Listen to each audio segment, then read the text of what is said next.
오늘도 값없이 베풀어 주시는 주님의 끝없는 은혜를 누리며 승리하는 국민의 모든 분들이 되기를 소망합니다. 사사기 기자는 12명의 사사들의 이야기를 들려준 다음에 당시 이스라엘 민족의 신앙상이 어땠는지를 아주 적나라하게 고발을 하고 있죠. 주님을 돈으로 주무르려고 하는 사람들과 또 자신이 해야 될 일인데 그것을 돈으로 환산해서 받으려고 하는 그러한 사람들이 살아가고 있던 시대였습니다. 즉 돈과 돈에 휘둘린 권력이 함께하는 그러한 시대였던 거지요. 오늘의 이야기는 한 집안의 이야기가 아니라 한 지파에 대한 이야기입니다. 사사기 18장 1절을 보면요. 그때 이스라엘에 왕이 없었고 단 지파는 이스라엘의 지파들 가운데서 아직 그들이 유산으로 받을 땅을 얻지 못하였으므로 그들이 자리 잡고 살 땅을 찾고 있었다라고 전하고 있습니다. 힘에 있어서 둘째가라면 서러워할 만한 삼손이 찌내리고 살 땅을 찾기 위해서 이 정찰대를 보내는 그러한 상황이 되었다라고 이야기를 하고 있습니다. 그런데 오늘 28절 말씀을 우리가 오해해서 보면요. 단지파가 기업으로 받을 땅을 받지 못해서 지금 떠돌아다니고 있는 것처럼 그렇게 생각이 돼요. 그런데 그렇지 않습니다. 여호수아 19장 40절에 보면요. 7번째로 단 자손 지파의 각 가문의 몫을 결정할 제비를 뽑았다. 그러니까 약속의 땅 가나안 땅에 와서 12지파가 살 땅, 기업으로 받은 그 땅을 여호수아가 분배할 때 이미 다 분배를 했어요. 근데 18절 말씀을 우리가 18장 1절의 말씀을 보면 단지파가 아직 그 땅을 받지 못한 것처럼 그렇게 생각이 되는데 사실은 약간 번역하는 데 있어서 그 뜻이 제대로 전달되지 않는 거죠. 이미 땅은 받았어요. 근데 그 땅이 그냥 비어있는 땅이 아니었다라고 하는 거죠. 다른 지파도 다 마찬가지였던 거죠. 그 땅에는 이미 가나안 땅에 먼저 살고 있던 사람들이 있었어요. 그러니까 주님이 이스라엘 민족에게 주신 그 땅은 그냥 비어있는 땅이 아니라 사람들이 살고 있던 땅인데 그 땅을 차지하라고 하신 거죠. 이것은 그냥 그 땅을 빼앗으라고 하는 개념이 아닙니다. 그 땅에서 살고 있던 사람들이 가지고 있던 우상들을 타파하라고 하는 거예요. 그 우상들을 다 무너뜨리고 하나님의 사람으로서 살아가는 그 법을 그 땅에서 전하라고 하는 사명이 그들에게 주어졌던 거지요. 그래서 다른 지파들은 그 가나안 땅이 먼저 살고 있던 사람들을 몰아내면서 그 땅들을 차지했는데 단지파는 블레셋 사람들 때문에 제대로 차지하지 못하고 있었던 그런 상황이었던 겁니다. 그러니까 힘으로 그들을 누르지 못한 게 아니라 전쟁에서 이기지 못한 것이 아니라 그들에게 주어진 사명을 감당하지 못하고 있었던 그러한 상황이었던 거지요. 그러한 상황 가운데 사사기 18장 2절을 보면요. 그래서 단지파 자손은 소라와 에스다올에 살고 있는 지파의 온 가문에서 용감한 사람 5명을 뽑아서 땅 정찰 임무를 맡기고 땅을 탐지하고 살피도록 보냈다. 그들은 에브라임 산간 지방으로 들어갔다가 미가의 집에 이르러 거기서 하룻밤을 묵었다. 또 미가 집, 에브라임 산지에 있는 미가 사람의 이야기가 나오고 있습니다. 단지파는 자신들이 몫으로 받은 그 땅을 차지하지 못하고 새로운 땅을 찾아 나가고 있는 거예요. 지도를 볼 수 있을까요? 지도를 제가 어디다 놓는지. 네. 잘 안 보이실 수도 있겠구나. 단지파가 이 가운데 약간 오른쪽 밑에, 여러분들 볼 때 왼쪽 밑에 거기가 단지파가 부여받은 땅인데 거기를 다 차지하지 못하고 저 위쪽 꼭대기에 땅으로 라이스라고 하는 곳으로 가고 있는 거예요. 그래서 지금도 저곳을 뭐라고 부르냐면 텔단이라고 부릅니다. 단지파의 언덕이라고 하는 그러한 뜻으로 불러요. 그러니까 원래 부여받은 그 땅이 아니라 자기들이 보기에 살기 좋은 땅, 다른 사람들이 별로 괴롭히지 않는 그 땅을 차지하러 스스로 자기들이 살 땅을 차지하러 가고 있는 거죠. 그래서 탐지자들을 먼저 정찰대를 보내게 된 겁니다.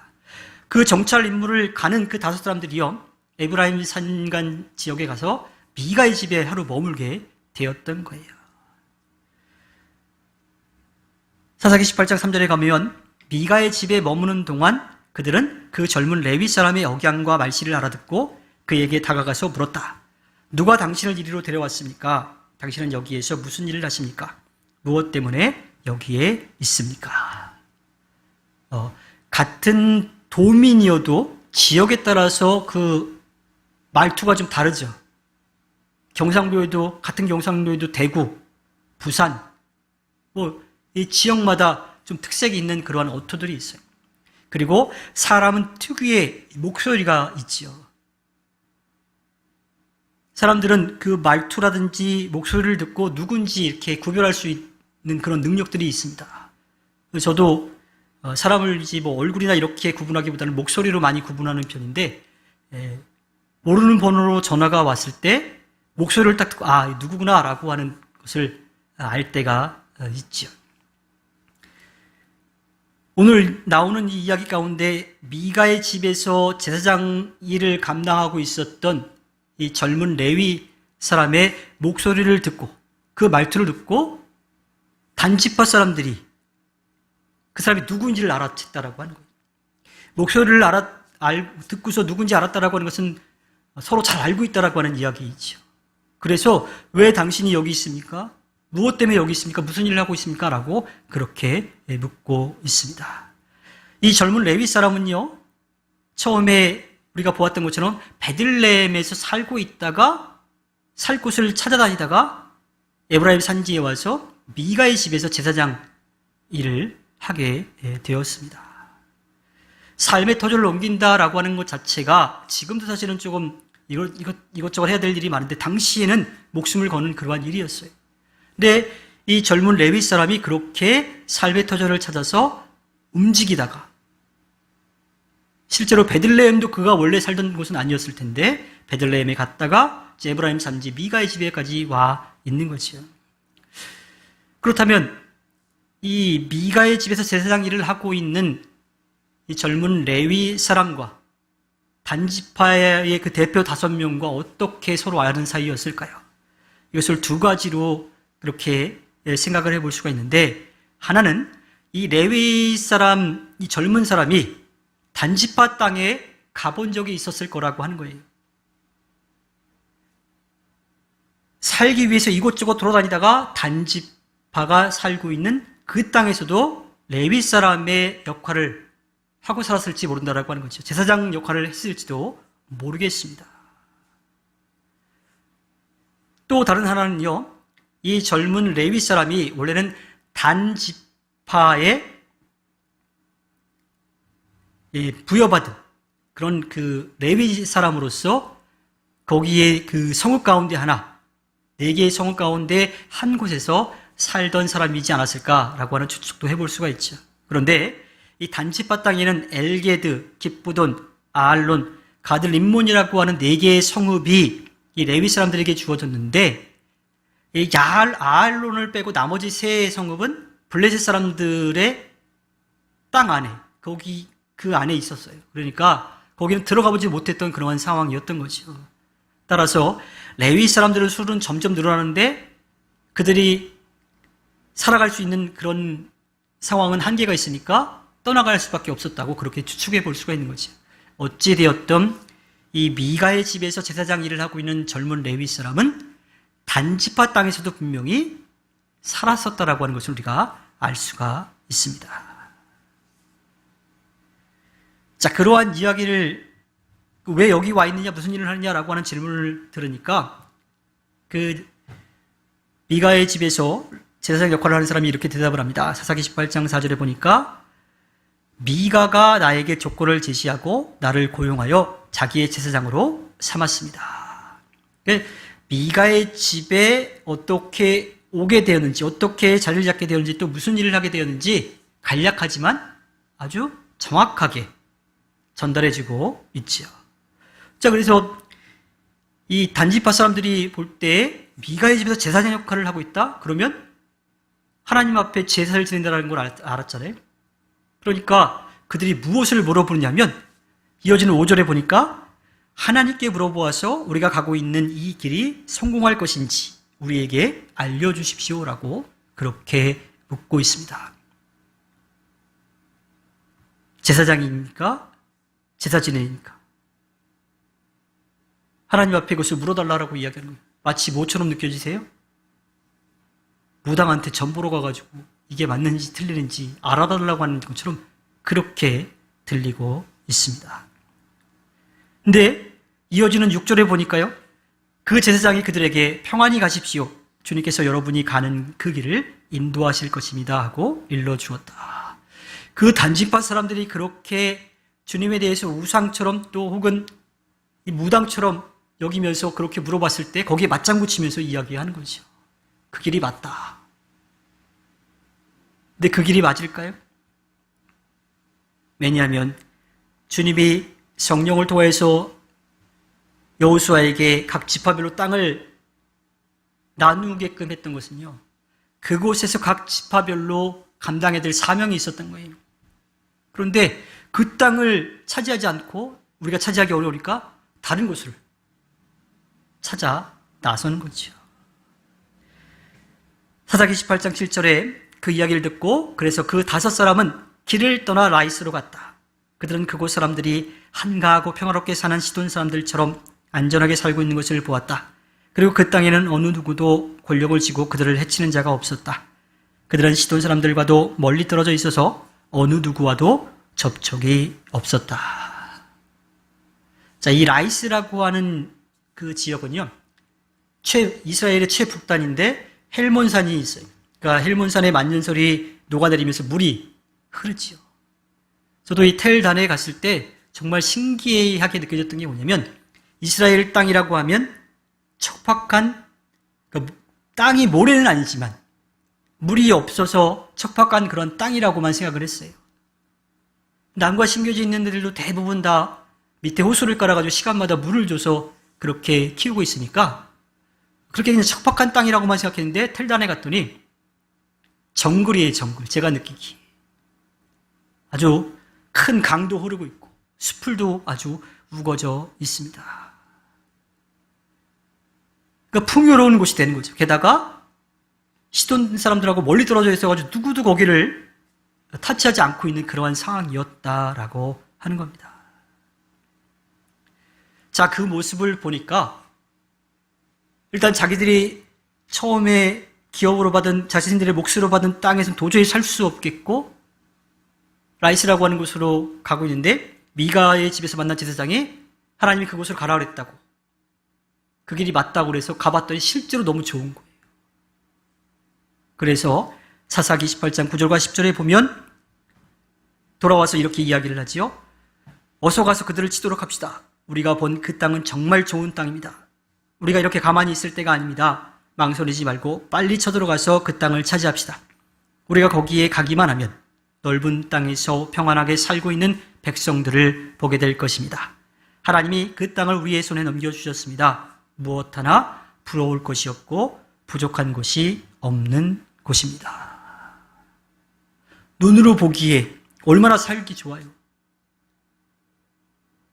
농사를 짓기도 훨씬 편할 거고 가축을 키우기도 좋을 거고요. 게다가 주변에서 누가 괴롭히는 사람도 없는 그러한 땅이라고 하는 겁니다. 그럼 빨리 가자 그러는 거죠.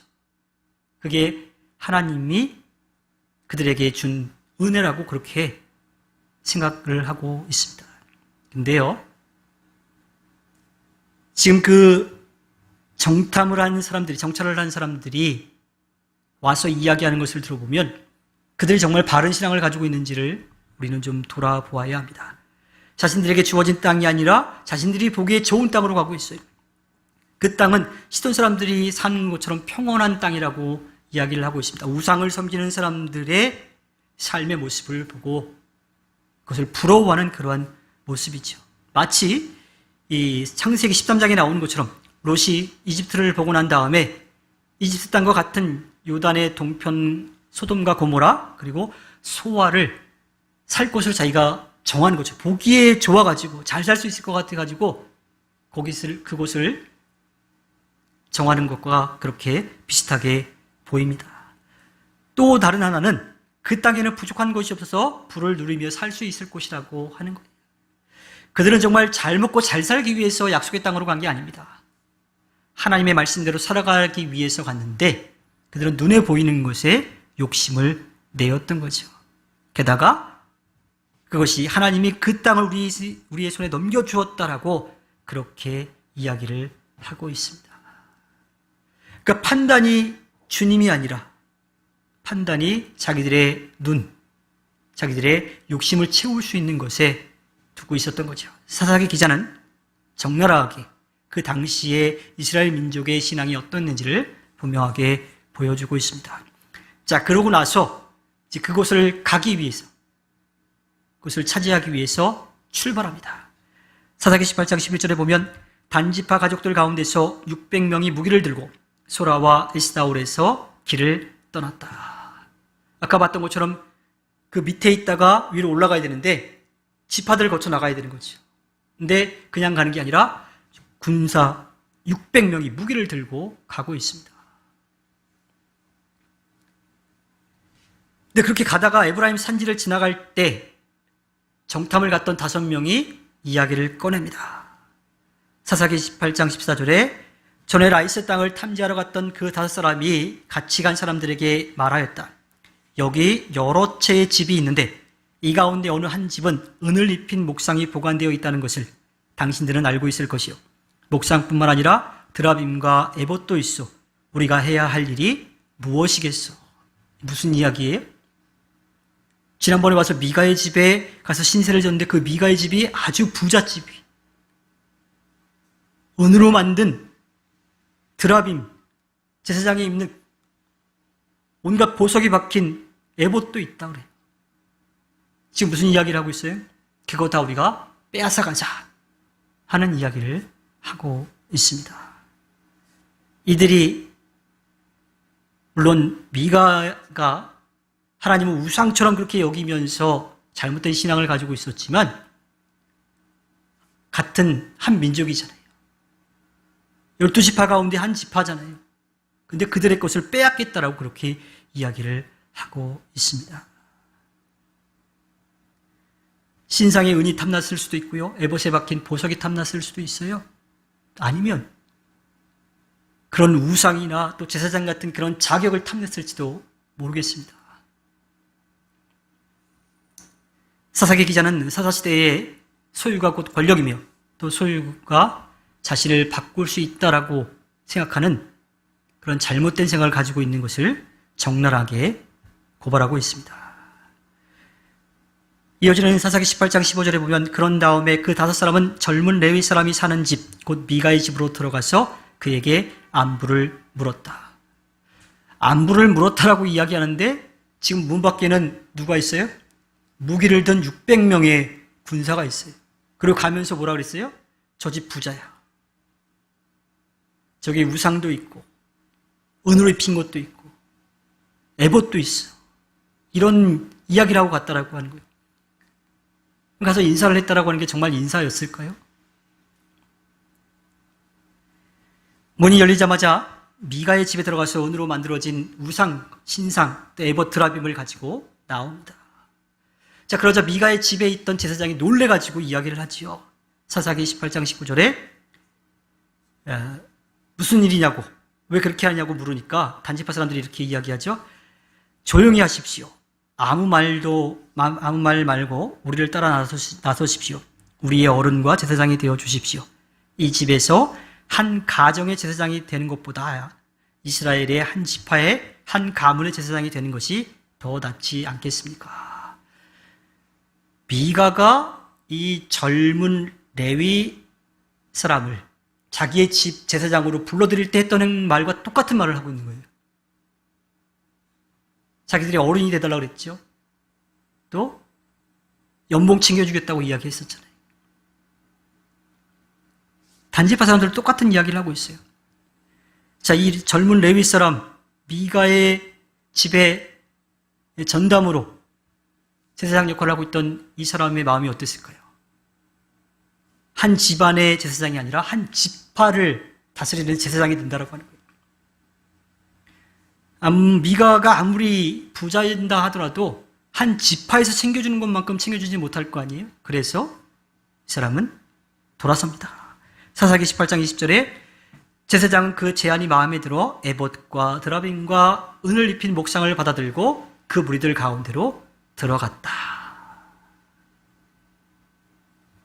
그러니까 왜 베들레헴에 있었고 살 곳을 계속 찾아다녔는지, 미가의 집에 들어갔는지를 알 수가 있는 거죠. 자기에게 주어지는 것들이 많아질 때에 그는 쉽게 하나님께 예비하는 일이 아니라 그것을 마치 돈벌이로 그렇게 여기고 있다라고 하는 겁니다.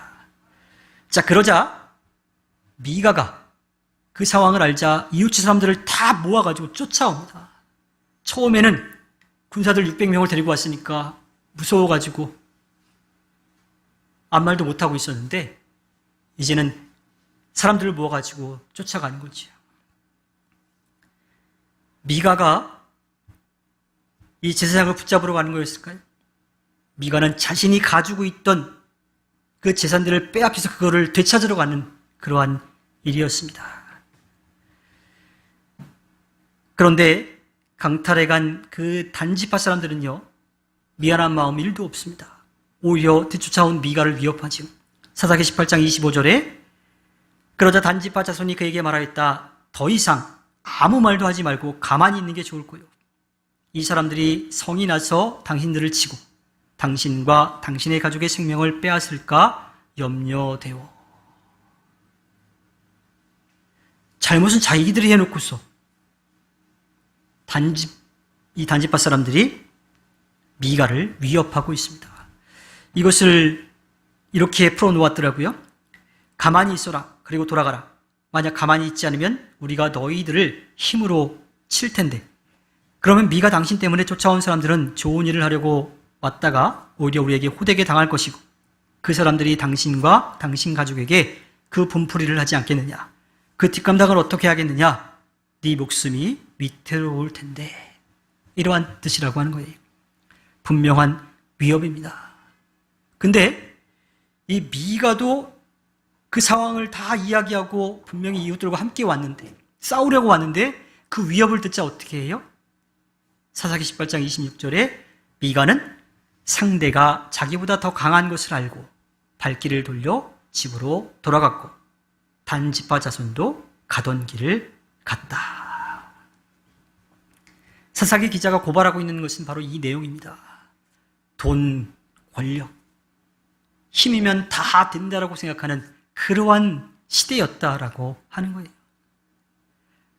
주님의 함께 살아가는 그 법은 사라져버렸어요. 서로 돌보고 채워주고 함께 나아가는 그런 법은 없어져 버렸습니다. 게다가 힘이 없는 사람은 누구로부터도 보호받을 수 없는 그러한 시대였다라고 하는 겁니다.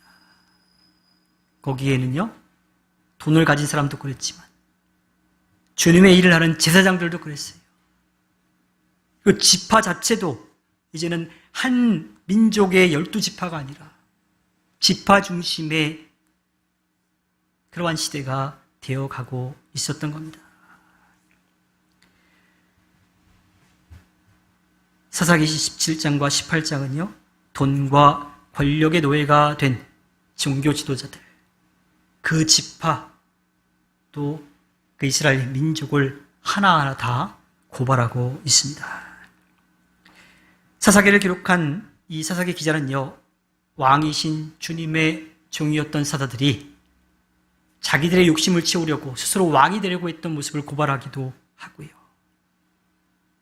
그리고 사사들이 다 떠나고 난 다음에 돈을 가진 사람이, 또 정치적인 그런 종교적인 권력을 가진 사람이 그것을 돈으로 또 자기의 욕심을 채우려고 팔아버리는 그러한 모습들을 적나라하게 고발하고 있습니다. 그것을 사사기 기자는 사사기 17장 6절에서 분명하게 고발하는데 이렇게 고발합니다. 그때에는 이스라엘의 왕이 없었으므로 사람들은 저마다 자기의 뜻에 맞는 대로 하였다. 왕이 계시는데, 살아계신 주님이 왕이신데 주님은 왕으로 인정하고 주님의 말씀을 따르지 않고 자기들 스스로가 왕이 된 거예요. 왜? 눈앞에 보이는 것을 얻으려고. 그거면 전부라고 생각했기 때문이지요. 오늘 우리는 자신들에게 주어진 땅이 아니라 그 사명을 이루는 것이 아니라 눈에 보여서 좋은 곳으로 가고 있는 단지파의 이야기를 통해서 돈이 많았던 미가 또 그 집에 그 돈을 보고 갔던 한 젊은 레위 사람 그 모두를 다 고발하고 있습니다. 사실 우리도 별반 다르지 않을지 모르겠어요. 목사인 저도 마찬가지입니다. 교회 공동체 내에서 사랑과 나눔과 베품, 섬김이 아니라 다른 사람들이 나를 더 알아주기를 바라는 그러한 마음으로 살아가려고 하는 아주 잘못된 욕심을 부릴 때도 분명히 있기도 하고요. 또 주어진 것이 있는데 그것을 채우기 위해서 내가 노력하지는 않고 그냥 하늘에서 뚝 떨어지기를 바라는 마음, 그런 요행을 바라는 마음도 없지 않기도 합니다. 기독교 신앙을 가지고 그리스도인으로서 살아간다라고 하면서도 그들 안에는 주님을 믿고 따르겠다라고 하는 그런 삶의 모습이 아니라 이 땅에서 살아가는데 필요한 것들만 채워달라고 하는 또 그것이 채워지기를 바라는 그런 아직까지 어린아이 같은 그런 마음으로 살아가고 있는 모습도 분명히 있을지 모르겠습니다. 우리는 이 땅에서 주님께서 우리를 믿고 맡기신 분명한 사명이 있습니다. 그것을 위해서 우리에게 분명하게 달란트를 주셨고요. 또 그 일을 할 수 있도록 언제나 곁에서 도와주고 계십니다. 우리가 살아가고 있는 삶의 터전, 일터, 또 모든 만남들 그것을 통해서 하나님께서 기뻐하실 그 뜻을 이루기 위해서 그것을 받아들이고 또 그것에 대해서 기뻐하며 감사하고 그것을 통해서 주님의 뜻을 이루어가면서 살아가야 합니다.